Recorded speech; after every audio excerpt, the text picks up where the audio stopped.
हाँ बोलो, कुछ तो बोलो। तो तुमने सॉल्यूशन पहले लिखा था, क्वेश्चन लिख रहे थे? क्वेश्चन लिख गया था तो सॉल्व कर लो, दिक्कत कहाँ है? हाँ तो लिखो, मुझे याद है।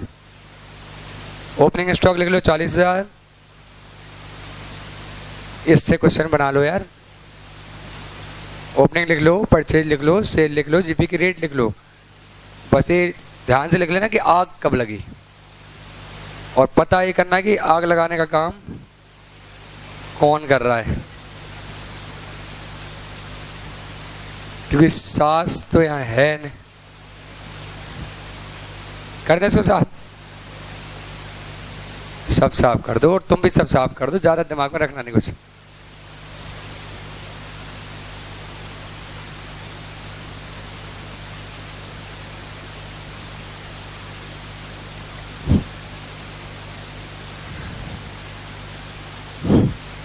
चलो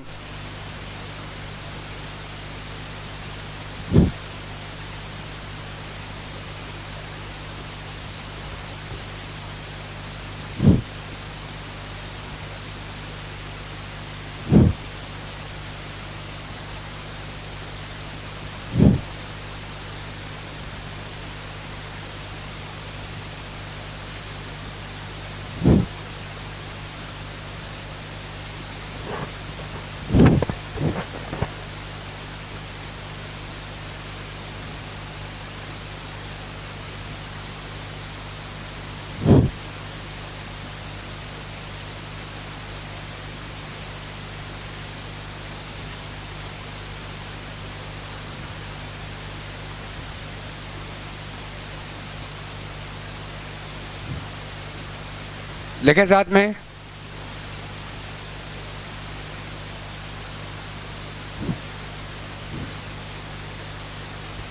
साथ में लिख ले क्वेश्चन, जल्दी जल्दी से। 2 एग्जाम्पल मैं बोर्ड पे करा रहा हूँ, कर लें, तो उसके बाद हम किताब के क्वेश्चन सॉल्व करना शुरू कर देंगे, जैसे ही तुम्हें कंफर्टेबल लगता है। तो डेट ऑफ फायर है 1 अगस्त 2014।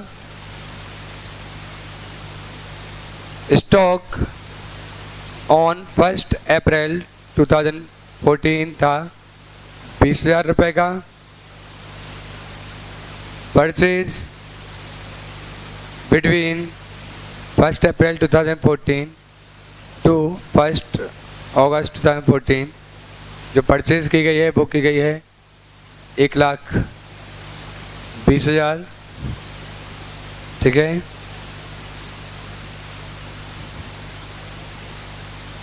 वेजेस इनकर्ड, जो वेजेस इनकर्ड करे गए हैं ड्यूरिंग अब पीरियड। क्वेश्चन जरूर नोट करना, होशियारी मत करना कि डायरेक्ट सॉल्यूशन करने लगो।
आपको लॉस ऑफ स्टॉक निकालना है।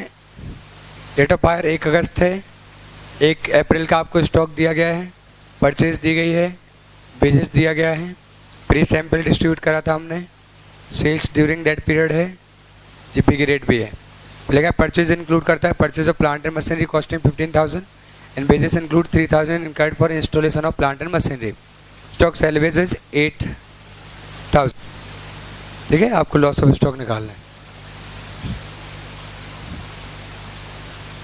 नोट्स का बोल दिया शंकर भैया, बोल देना अभी चाहिए ना, लेक्चर खत्म होने के पहले पहले। क्यों नहीं हो सकते तो उनको कहीं और से आप बोल दो। 100 पेज भी नहीं है।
हाँ बोलो।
हो गया।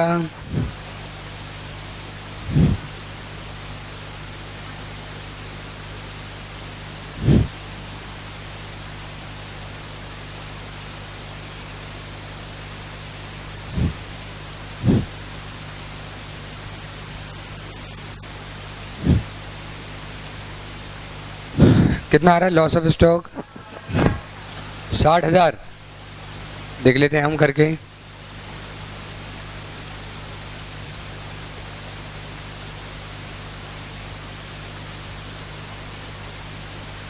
देखें, हम ट्रेडिंग बना रहे हैं लेकिन बीचों बीच बना रहे हैं। इसका नाम होगा मेमोरेंडम ट्रेडिंग। एक करेक्ट बनाना जरूरी नहीं है क्योंकि आप मेमोरेंडम बना रहे हैं, ये रफ वर्क होता है। आपका पर्पस इतना है ट्रेडिंग बना के कि क्लोजिंग स्टॉक कितना होगा। तो देखें ओपनिंग स्टॉक कितना था, एक क्लियर है कि ओपनिंग था, हाँ इन्फॉर्मेशन किस तरीके से यूज करनी है आपको और क्या लिखा है देखें।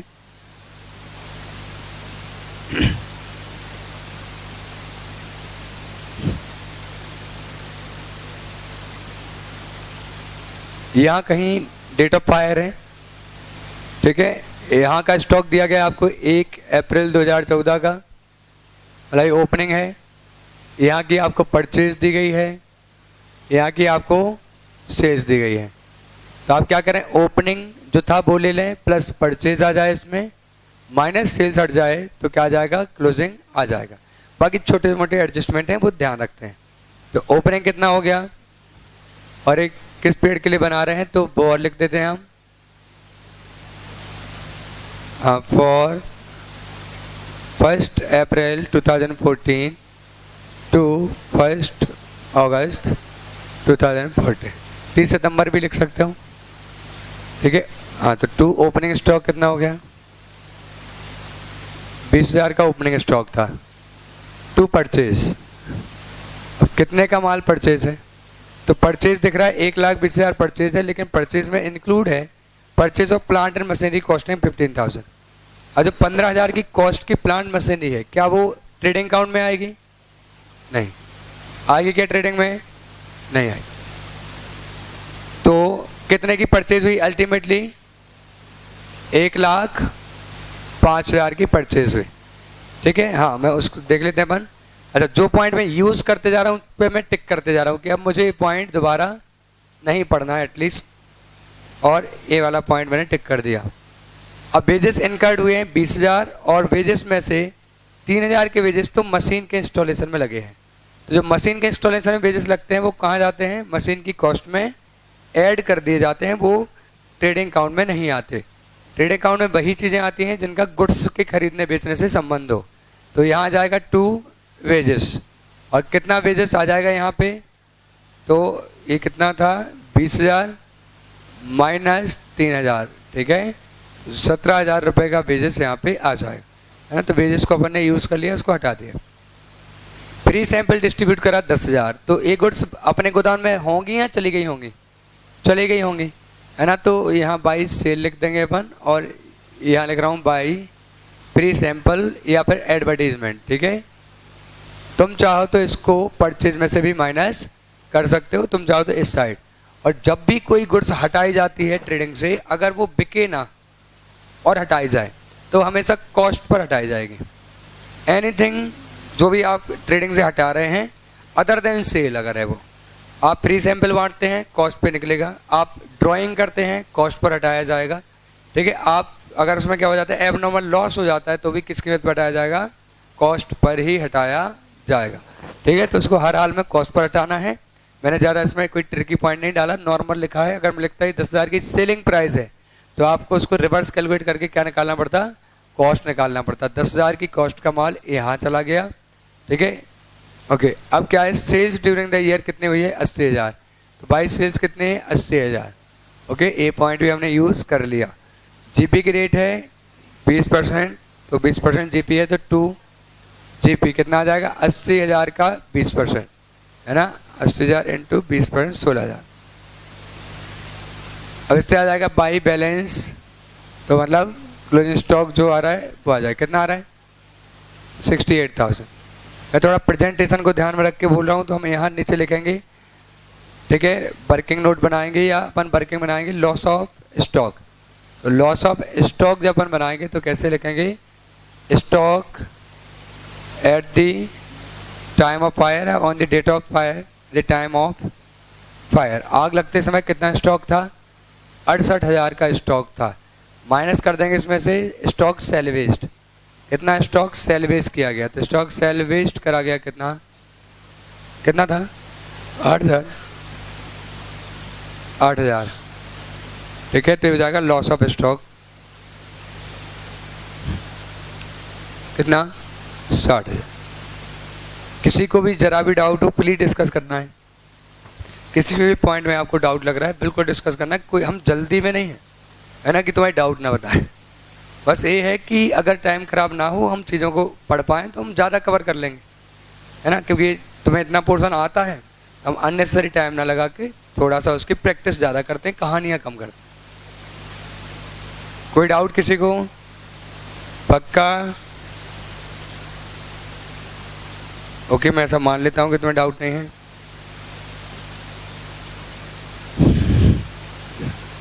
अपनी बुक खोलें, पेज नंबर 4.50 निकालें, पेज नंबर 4.50।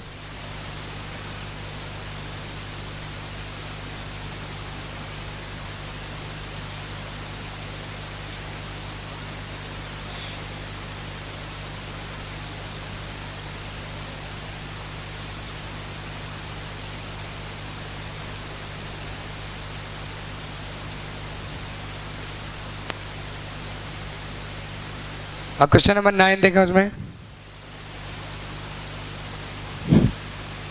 मिल गया क्वेश्चन नंबर 9। हम हर एक क्वेश्चन में एक एक पॉइंट सीखते जाएंगे, है ना, तो क्वेश्चन भी होते जाएंगे, पॉइंट भी कवर करते जाएंगे।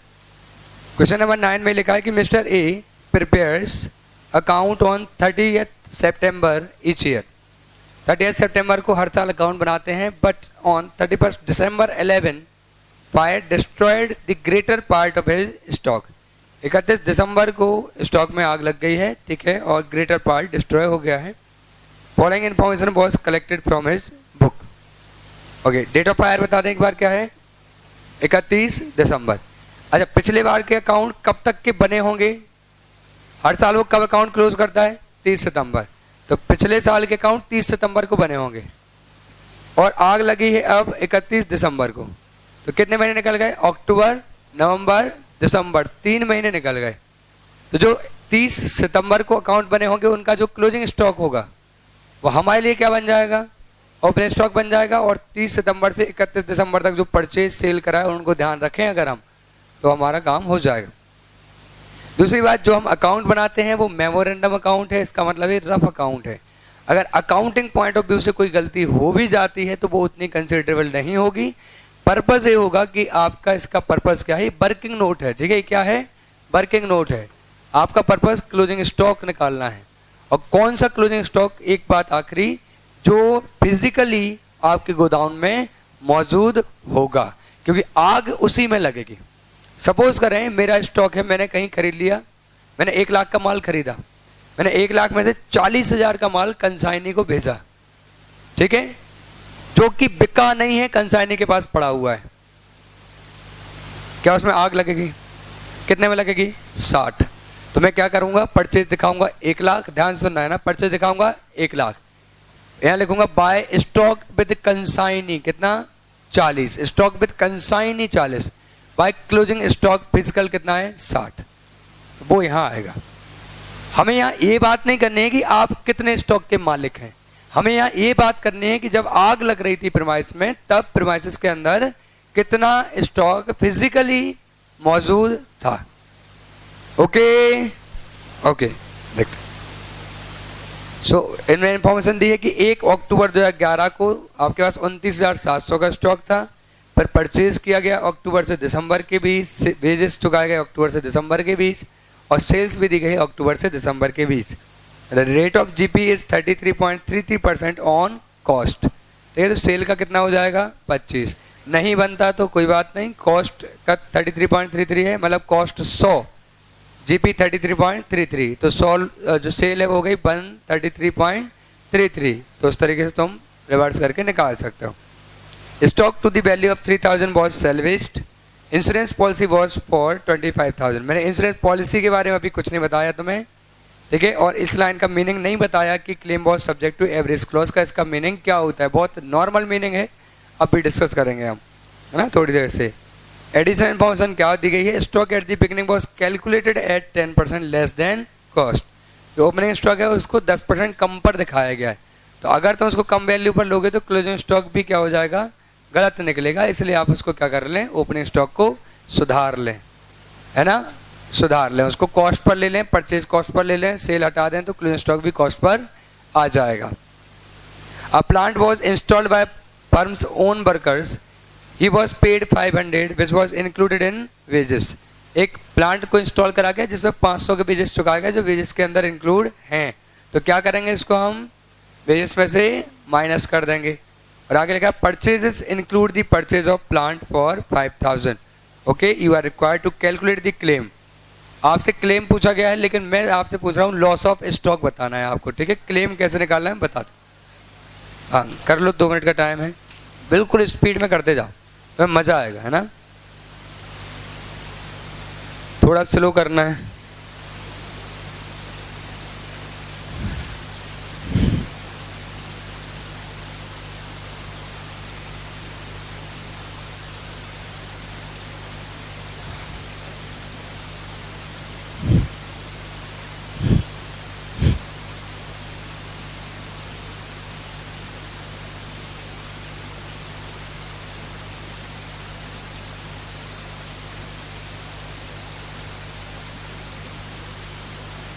कॉपी में सिस्टमेटिक है ना।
हो गया।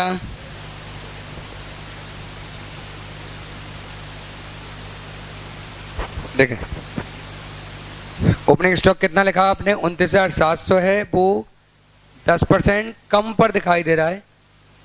तो क्या आप 29,700 प्लस 10% करेंगे तो सही हो जाएगा? नहीं होगा, है ना। वो 90% के बराबर है। देखो ऐसे 90% करने पर कितना आ रहा है फिर वो 33,000। देखिए सिंपल सी कैलकुलेशन है मैथ की कि अगर आपकी कोई वैल्यू है 100, आप उसको 10% कम कर दें तो कितना हो जाएगा 90। अगर आप उसमें 10% जोड़ दें तो वो 100 नहीं हो जाएगा, वो कितना होगा 99। तो आप किसी का 10% हटा रहे 90 आ गया, तो 90 में 10% जोड़ देंगे तो 100 आ जाएगा, ऐसा नहीं है, क्योंकि आप 90 का 10% निकाल रहे हैं जबकि वो किसका निकला है 100 का। तो आपको कैसे करना पड़ेगा, किसी अमाउंट को आपको कन्वर्ट करना है, तो 90% के बराबर है तो 100% के बराबर क्या होगा, है ना। तो 90% के बराबर मान के उसको रिवर्स कैलकुलेट कर देना। दूसरी बात, परचेजेस कितने का आएगा बताओ, 70,000। ऐसा क्यों हुआ है, 5,000 प्लांट का परचेज था, उसको हटा दिया हमने, 70,000 हो गया। वेजेस कितना आएगा 32,500, क्योंकि 500 इंस्टॉलेशन ऑफ मशीनरी का वेजेस था, वो हटा दिया। सेल 1,40,000 एसिडिस रहेगी और उसका जीपी निकलेगा 25%, तो कितना आ जाएगा 35,000 का जीपी आएगा। और क्लोजिंग स्टॉक कितने का आ जाएगा, कितना 30,500। ठीक है, ओके।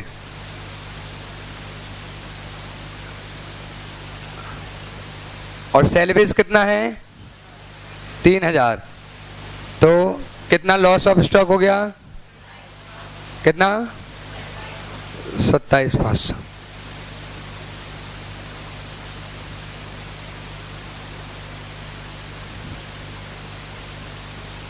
मैं एवरेज क्रॉस समझा देता हूं, ठीक है, ताकि हम अगले क्वेश्चन में एवरेज क्रॉस छोड़े ना, है ना, साथ में होता जाएगा तो चीजें कवर हो जाएंगी।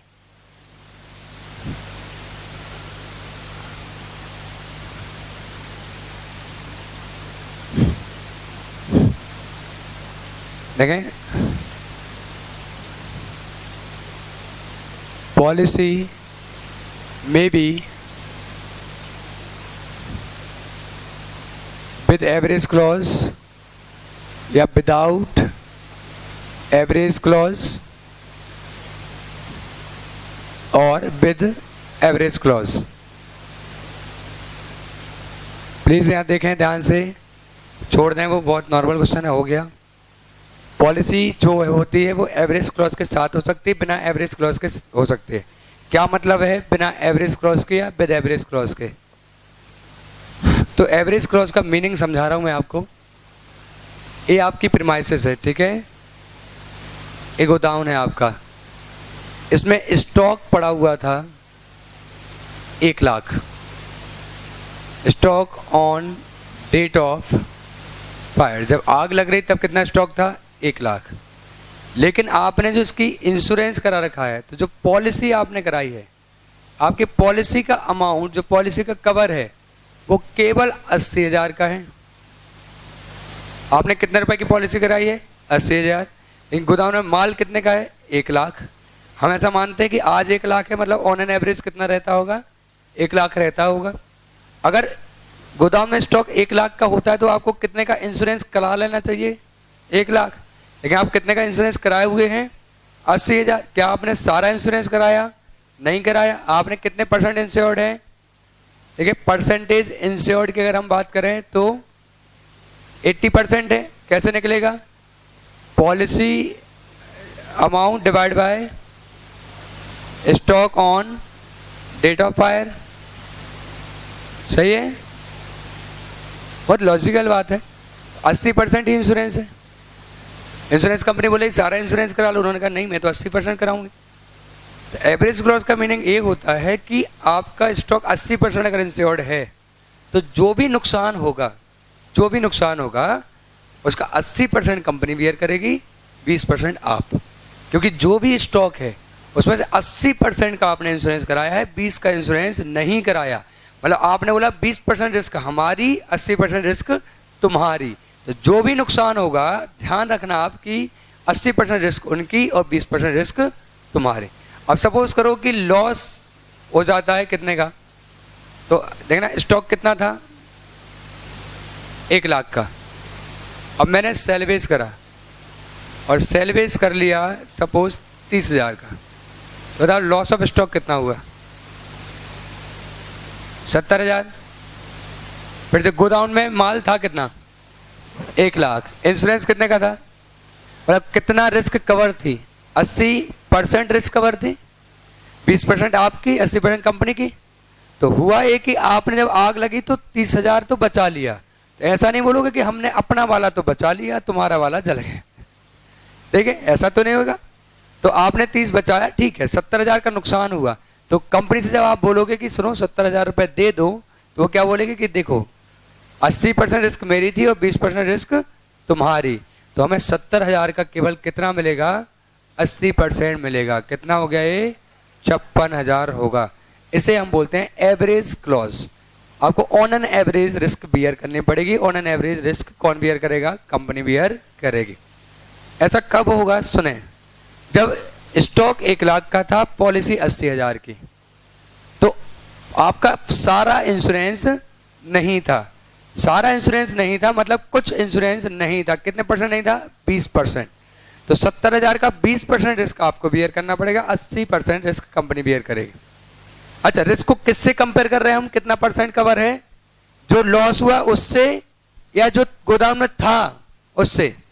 गोदाम में था। जो लॉस होने की संभावना है, कितनी संभावना है? 1 लाख का माल था अंदर और आग लगती तो 1 लाख जलता। आपका इंश्योरेंस तो 80,000 का था, मतलब 20,000 का तो इंश्योरेंस आपने कराया ही नहीं। तो आप केवल 80% पोर्शन का इंश्योरेंस कराते हैं, तो आपको जो भी नुकसान होगा उसका 80% ही आपको मिलेगा। इसे हम एवरेज क्लॉज बोलते हैं। लेकिन ऐसा नहीं होता। अगर गोदाउन में आग लगने के समय सपोज करें 70,000 का ही स्टॉक होता, तो बताओ कितना इंश्योरेंस होता? कितना इंश्योरेंस है? सारा इंश्योरेंस है। सही है ना? तो अगर सपोज करें कि 40,000 का नुकसान होता तो इंश्योरेंस कंपनी कितना पैसा देती? 40। पूरा इंश्योरेंस है ना मेरा तो एक्स्ट्रा इंश्योरेंस है। गोदाम में माल 70 का, इंश्योरेंस 80 का करा रखा है मैंने, सब इंश्योरेंस है। तो अगर जरा भी आग लग रही है आपको पूरा का पूरा अमाउंट देना पड़ेगा। आप क्या बोलोगे? हम आपको समझाएंगे कि देखो जितना स्टॉक है सारा इंश्योरेंस है, सारे स्टॉक का इंश्योरेंस है ना। 70,000 का स्टॉक है, 80,000 का इंश्योरेंस है, तो सारा इंश्योरेंस है, तो जो भी नुकसान होगा आपको भी बियर करना पड़ेगा, क्योंकि हमने 100% इंश्योरेंस करा रखा। एवरेज क्लॉज कब आएगा? जब सारा स्टॉक इंश्योर्ड ना हो, सारा स्टॉक इंश्योर्ड ना हो तो एवरेज क्लॉज आएगा। फॉर्मूले बहुत इजी हैं, वो सब हटाओ, है ना। तो ऐसे समझो तुम ध्यान से, 1 लाख का स्टॉक था, इंश्योरेंस 80,000 का था, तो ऐसे केस में पूरा इंश्योरेंस नहीं था तो क्या लग जाएगा? अगर एवरेज क्लॉज है तो फिर क्या होगा? जो भी नुकसान होगा वो ऐसे बटेगा।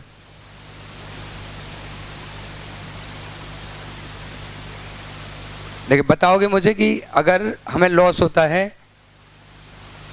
60,000 का तो क्या ट्रीटमेंट होगा? क्लेम का अमाउंट क्या होगा? लॉस ऑफ स्टॉक अगर कितने का होता है, लॉस ऑफ स्टॉक लिख रहा हूं मैं, कितने का होता है? 60, तो क्लेम अमाउंट क्या होगा?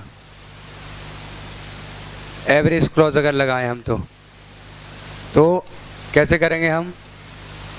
लॉस ऑफ स्टॉक, इतना लॉस हुआ है, पहले बताओ निकाल के कितना लॉस हुआ है? 60,000। ठीक है, आपका गोदाम में माल कितना था? 1 लाख। आपने इंश्योरेंस कितने कराया था? 80। तो अगर 1 लाख के स्टॉक में 80,000 कवर है तो 60,000 में से कितना कवर होगा? कितना आ रहा है? 88। फॉर्मूला बताओगे?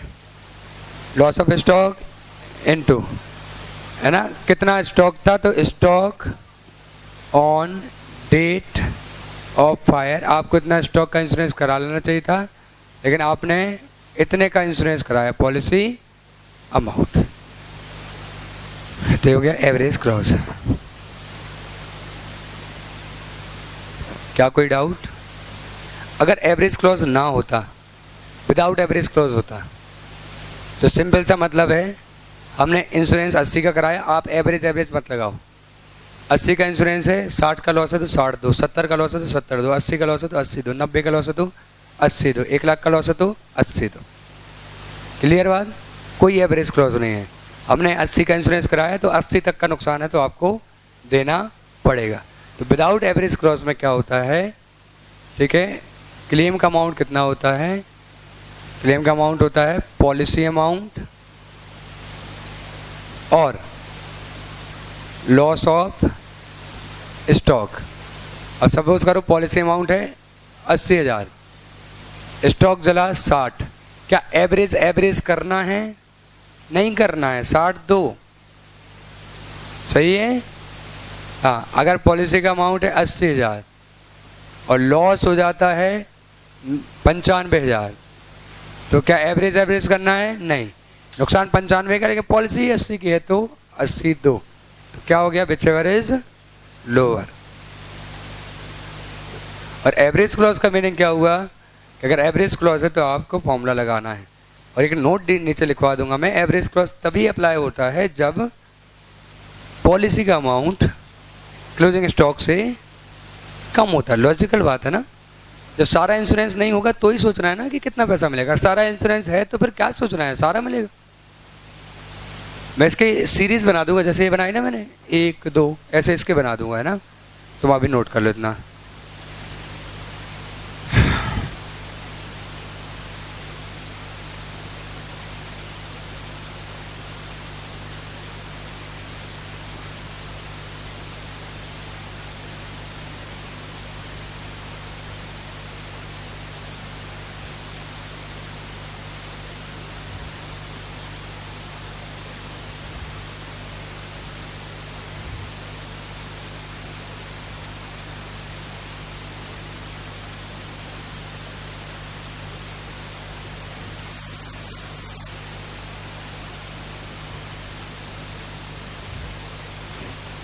तो इस वाले क्वेश्चन में करके बताओगे। एवरेज क्लॉज है, और मैं 2 नोट लिखवा देता हूँ पहले तुम्हें। ये लिख लो, तो ये लिख लो, तो 2 नोट लिखवा देता हूँ ताकि पॉइंट डिस्कस हो जाए। मैं बार बार इसको और समझा दूंगा तुम्हें, है ना। बार बार समझा दूंगा कि देखो कहाँ लिखा है एवरेज क्लॉज है या नहीं है, क्या करना है क्या नहीं करना, इसलिए शुरुआत में बताते जा रहा हूँ।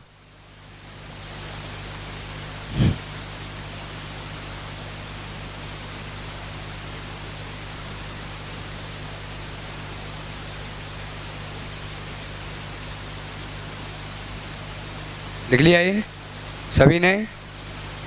हाँ, नोट नंबर 1 लिखें। एवरेज क्लॉज तभी अप्लाई होगा, एवरेज क्लॉज तब अप्लाई होगा,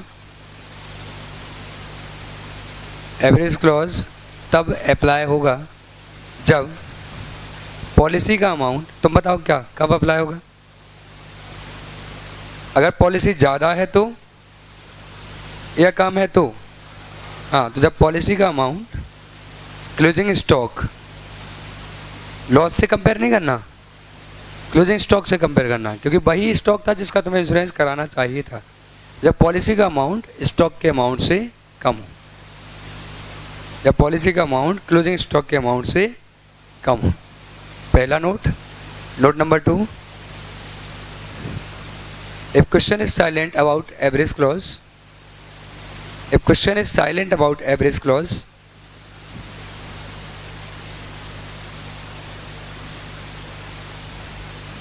always assume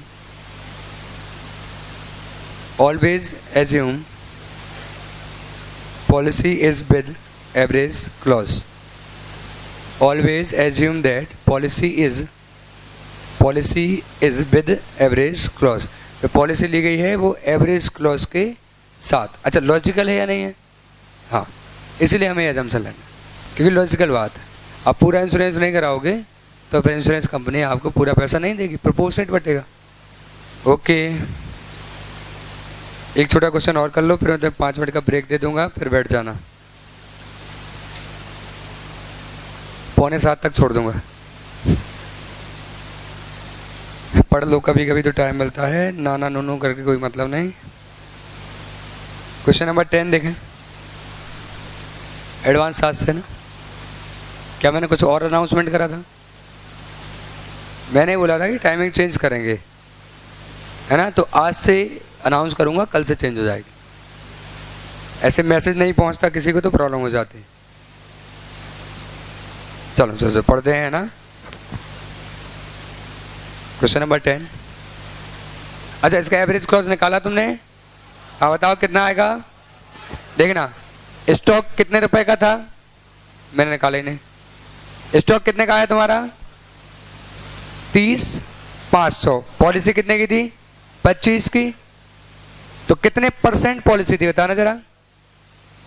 25,000 की पॉलिसी थी, 30,500 का स्टॉक था तुम्हारे पास। कितने परसेंट पॉलिसी थी? 89। ठीक है, 84.9। अब लॉस कितने का हुआ? तो लॉस हुआ 30,500 माइनस 3,000, 27,500 का लॉस हुआ। तो परसेंटेज में 27,500 का परसेंटेज निकाल दो, तो आंसर आ जाएगा 22,540, है ना? ये तो ऐसे बताया, नॉर्मल फॉर्मूला लगाओगे तो आ जाएगा। लॉस ऑफ स्टॉक हो गया 27,500, पॉलिसी अमाउंट है 25,000, स्टॉक है 30,500, है ना? तो पॉलिसी को हम कंपेयर करते हैं कि कितना स्टॉक था। तो 30,500 का स्टॉक था, आपने केवल 25,000 की पॉलिसी कराई, आपने पूरा इंश्योरेंस नहीं कराया, इसलिए प्रोपोर्शनेट आपको क्या मिलेगा? क्लेम का अमाउंट मिलेगा अगर एवरेज क्लॉज है। अगर एवरेज क्लॉज नहीं होता तो लॉस कितने का है? 27,500। पॉलिसी कितने की? 25,000। लिख लो ऐसे अपने समझने के लिए। अगर एवरेज क्लॉज नहीं होता, है ना, ये आंसर का पार्ट नहीं है, हमने कॉन्सेप्ट डेवलप कर रहे हैं कि अगर एवरेज क्लॉज नहीं होता तो क्लेम का अमाउंट कितना होता? 25,000 होता, है ना? लॉस और क्लेम, लॉस और policy amount which ever is lower. Loss से ज्यादा कभी मिल नहीं सकता, पॉलिसी अमाउंट से ज्यादा कोई देगा, इसलिए ultimately whichever is lower ही आएगा। तो अगर एवरेज क्लॉज नहीं होता तो क्लेम का अमाउंट 25,000 होता। कैसे? ब्रैकेट में या कहीं भी लिख लो, पॉलिसी अमाउंट और loss which ever is lower. Okay, थक गए? चलो 10वां क्वेश्चन देखें। डाउट है कोई किसी को भी? जरा भी डाउट है कोई? इतने सीरियस क्यों बैठ रहे हो? देखो, 10वां क्वेश्चन देखें, 20 अक्टूबर 2019 को 2009 को the godown and business premises of Aman limited were affected by fire, है ना। 20 अक्टूबर को गोडाउन और प्रीमाइसेस में आग लग गई। From the salvage accounting record, जो बचे हुए अकाउंटिंग रिकॉर्ड्स हैं, the following information is available. Stock of goods at 10% lower than cost, cost से जो कम पर दिख रहा है। कब का स्टॉक? 31 मार्च 2009। ये हमारे लिए क्या बन जाएगा? ओपनिंग स्टॉक बन जाएगा, है ना, 1 अप्रैल 2009 टाइप। तो ओपनिंग स्टॉक कितना हो जाएगा? 2,16,000 है, जो कि 10% लोअर पे दिख रहा है। तो कितना हो जाएगा सुधारोगे तो? 2,40,000। परचेज लेस रिटर्न है 280 और सेल्स लेस रिटर्न है 6,20,000। ऐसे 2 पॉइंट अच्छे हैं, बस वो डिस्कस करना है, अकाउंट तुम्हें बना लेने हैं। फिर बस सुन लो एक बार में। एडिशनल इन्फॉर्मेशन क्या है कि sale up to 20 October 2009, sale includes 80,000 for which goods had not been dispatched.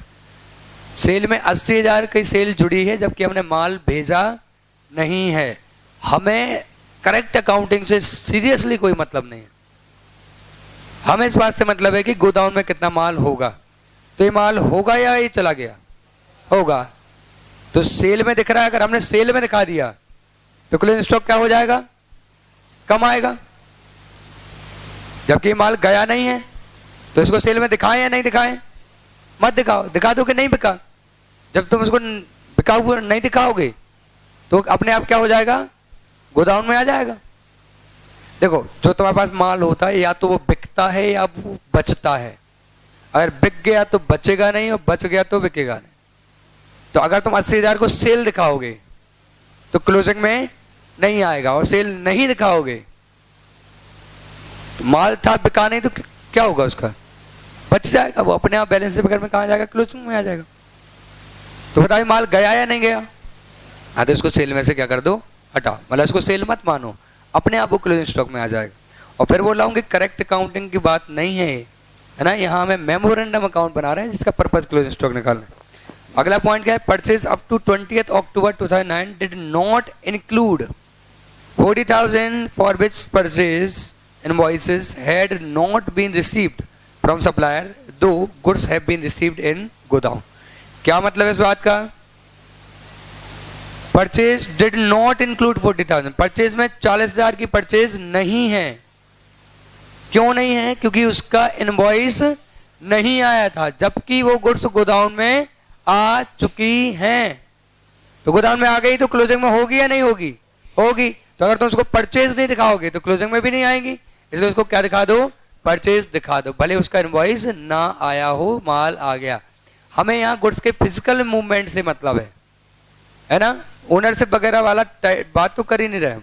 आगे का past record show the gross profit rate of 25%, value of goods salvage है 31,000 and Aman limited insured their stock for 1 lakh. Calculate the amount of claim to be lost to insurance company. क्या average clause है या नहीं है? है या नहीं है? नहीं है तो है ना। जब तक साफ साफ बनाना करें हम मानेंगे कि एवरेज क्लॉज होगा। निकाले अमाउंट। क्लेम का अमाउंट बताओगे डायरेक्ट अब? हाँ, देखते हैं।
लगेगी 7 पे।